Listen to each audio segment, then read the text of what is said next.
So in our last part of the lecture, 5D, when we were looking at Hess's law, we explored a thing called enthalpy of formation. Let's look at that in a little bit more detail here. So one of the things that we said in that is that we have to use our reactants in their standard forms under standard conditions. Well, what are standard conditions? Because one of the things that we really have to think about with thermodynamic data is that it changes with conditions. It changes with temperature, it changes with concentrations, it changes under pressures. And so if you want to tabulate thermodynamic data, you really need a set of conditions for that table. If you just publish data under all conditions, then the data is pretty meaningless if you don't know what the conditions are. So a set of standard conditions was set, and this is what gets tabulated in pretty much every textbook. So again, we want this standard set of conditions, and what we call this set of conditions is the standard state. And so you'll hear that term a lot if you take additional chemistry courses where you're looking at thermodynamics, where you'll see that something is taken in standard state or under standard conditions. So what is the standard state, or the standard conditions? Any gases are at 1 bar. Occasionally you will see this as 1 atmosphere. Those two units are very close together, so it doesn't make a lot of difference. Solutions are at 1 molar concentration, so if you have any solutions present, they will be at 1 molar for standard conditions. The temperature is generally stated to be 25 degrees Celsius.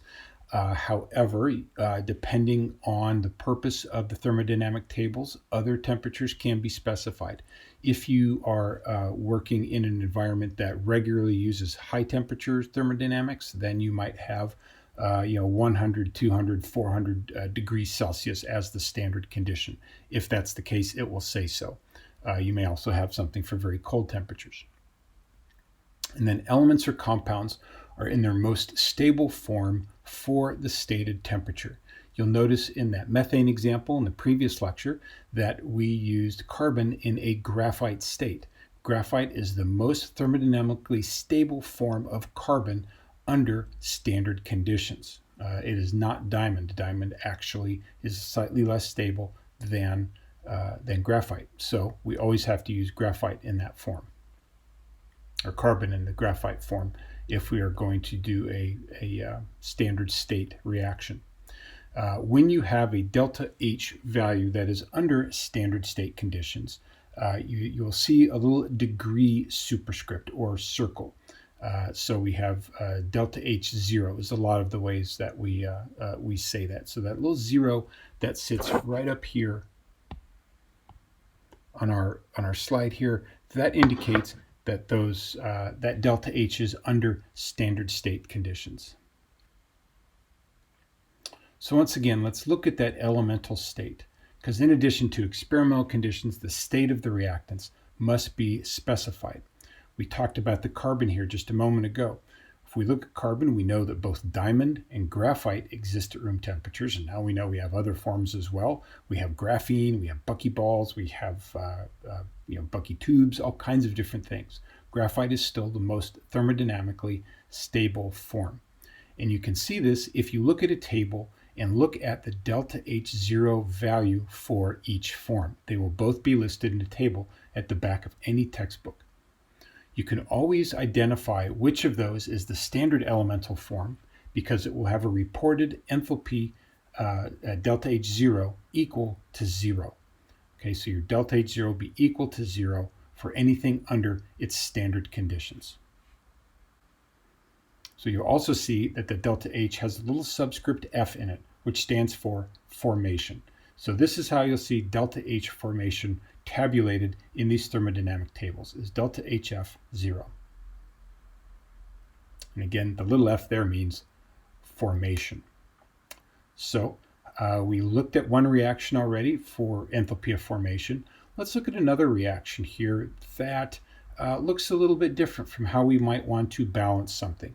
I mentioned that the enthalpy of formation is a very specific type of reaction, and it has very specific rules about how it is written. So again, we have to have the reactants in their standard form. We must also, they have to be elements actually in their standard form. and then your product can only be present as 1 mole of that product. And so when you balance these formation reactions, you can get some interesting coefficients.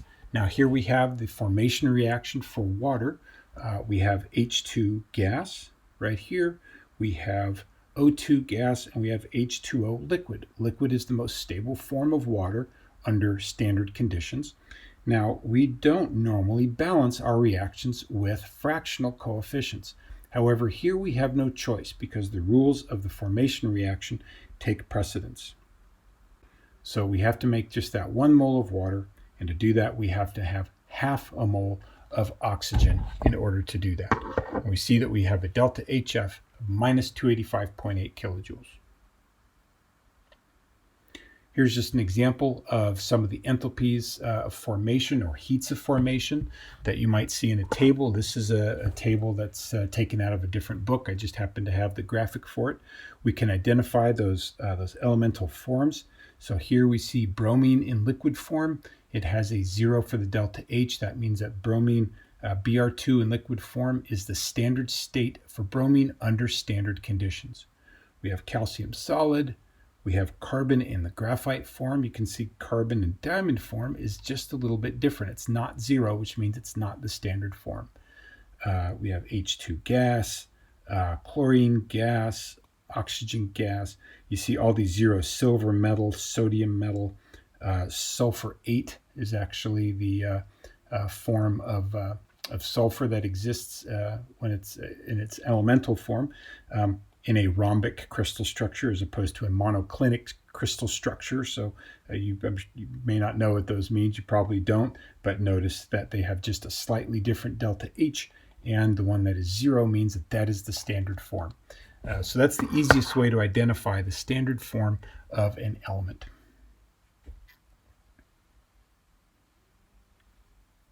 Now, because we now have several different enthalpies of formation, we can use Hess's law in order to find the delta H of reactions. Remember, we said that if we can add up lots of different reactions to get an overall reaction, we can then just add up their heats. Well, Hess's law uses this in order to express how to get a delta H of reaction from the formation values of, or the formation reactions of all of these different substances. So what we can say is that the delta H for a reaction under standard conditions is going to be equal to the sum of the heats of formations of the products minus the sums of the heats of formation of the reactants. Let's see how that works. So let's go to a reaction here where we've got carbon in graphite form plus O2 gas going to 2CO, so carbon monoxide. So we're going to use products minus reactants. We also utilize the fact that these are extensive properties, and so we have to use the balancing coefficients to multiply the heats of formation for all of the different substances.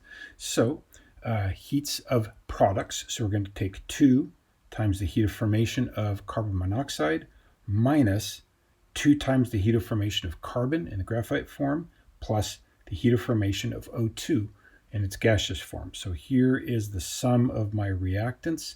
Here is the sum of my products. So we look up those values in the table.